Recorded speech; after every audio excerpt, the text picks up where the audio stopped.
All right, hello everybody. I'm sure I'm going to get the old shepherd's hook because I try to condense a very long presentation down into 5 minutes. And as Jeff said, it's very difficult to get a lot of knowledge into 5 minutes, but I might speak a little fast because I do have some visual aids up here. Today I'm going to talk a little bit about, well, let me back up. First, I want to introduce myself. My name is Darren Cunningham. I'm with Pilot Painting and Construction. I've been in the painting industry for 21 years personally.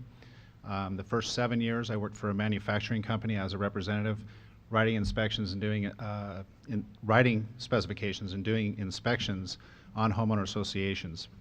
I've spent the last 14 years working as a contractor, and what I do is estimates and project management out there for Pilot Painting. Today I'm going to talk about a lot of, not a lot, but a few things that I run into frequently that cost the associations money, so some things to keep your eyes out for. To help preventative maintenance, and introduce a couple of products that have helped me out along the way, and I'm sure if you don't write them down, you can always come by and I can email them to you, but they've been very beneficial to me.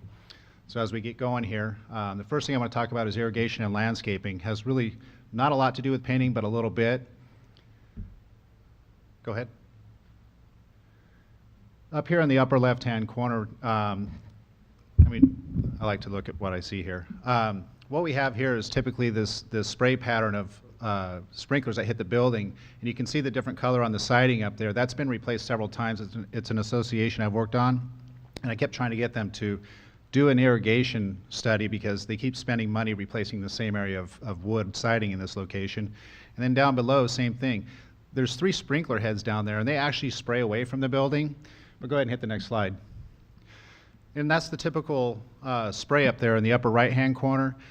I mean, a good functional system, but the problem is on those fine misters, they tend to blow back into the building. And again, that's going to cause your stucco to spall and your siding to get hit really bad. So I recommend when you do irrigation studies to switch out to a heavier spray pattern or go to the bubblers.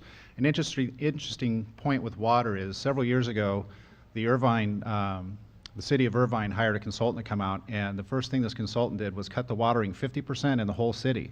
And what they found was all their plants thrived, because plants do like to dry out. Their roots like to dry and then get fed again with water. So let them dry out, and you'll see a little better success. This is very typical also around the iron. Landscapers, I don't want to pick on them, but they like to pile up mulch and whatnot. So if you, again, 2 or 3 times a year, have them go around to all your iron areas and make sure they're free and clear of the debris and the mulch that gets underneath, and you're going to save a lot of money in repair work. Iron, the caps on top of the post there, very common. That's under $1 to replace those. And once water gets down inside those little tubes, the water's inside the tubes and it travels. So no matter what we do to the outside in preparation, the rot is coming from the inside. So it's just a really easy fix to get those capped off to help you out in the long run. Roofing, go ahead and hit the next one. Again, this is an association I work on. If you have reoccurring problems, investigate what the problem is coming from. Here up in the upper left-hand corner and down in the lower right-hand corner, that's the same shot above it before we took it off. But those areas were typically rotting because there was no drip flashing. So there was a reason those were being replaced year in and year out. They had a deficient roof system. And here on the bottom left-hand corner, we had a short stop of the roof tile, and again, no flashing. So corners throughout this whole association, which was 74 buildings, almost every corner was rotten. So those are easy things to look for. Spalling stucco is also very common. I'm sure many of you have seen that. Up on the upper left-hand corner, that's an older building with no weep screed. It doesn't have a proper drip flashing. And in the lower retaining wall down here, very common. And here's a product, again, that I have found that works fabulous. I can't guarantee 100%, but it's pretty much helped me 100% of the time eliminate any problems. Peeling siding, peeling edges of any wood area. This peel stop comes in a variety of product lines, but I like to use the thicker product, the Peel Bond or the triple thick, because it helps bridge any of the areas that have peeled and you don't see the geographic maps. But this is kind of the super glue of primer. It's better than a standard primer because it'll lock down, once you scrape and wash that, it helps lock down any unsound areas. So then you get a real good quality finish. Just to go through these real quick, just review your irrigation annually and make the corrections you need to help protect your buildings. Keep all the iron and wood substrates free of debris and moisture. Find the source and where the repairs occur frequently at the same location and take care of the actual problem. Don't just keep repairing it. Check and replace the iron post caps, what we talked about. and stay on paint cycles, just like Jeff was saying. The longer you wait, the more it's going to cost you. What are the paint cycles? I'm just going to reiterate what Jeff said. Anytime you have a new building, the industry recommends 15 to 20 years is when you paint the stucco. And then after it's been painted, every 7 to 10 years.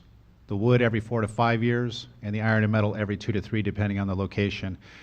Schedule a pressure wash every 4 to 5 years. This is kind of a lost art. When you do schedule your pressure wash every 4 to 5 years, you can have your contractor look for any warranty areas. Have them take care of the warranty areas, but also have them identify any problems that you're having so you can take care of them before they get really expensive. And then don't skip the paint cycles, as Jeff was saying. Take care of the wood, take care of the iron. These are the most abused surfaces out there that cost you money in the long run. So if you can't do the whole project, make sure you do what's necessary, even if you're just doing horizontal wood surfaces, because those take the most abuse on wood.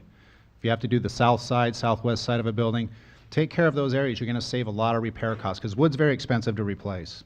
Other than that, that's about it. Thank you very much.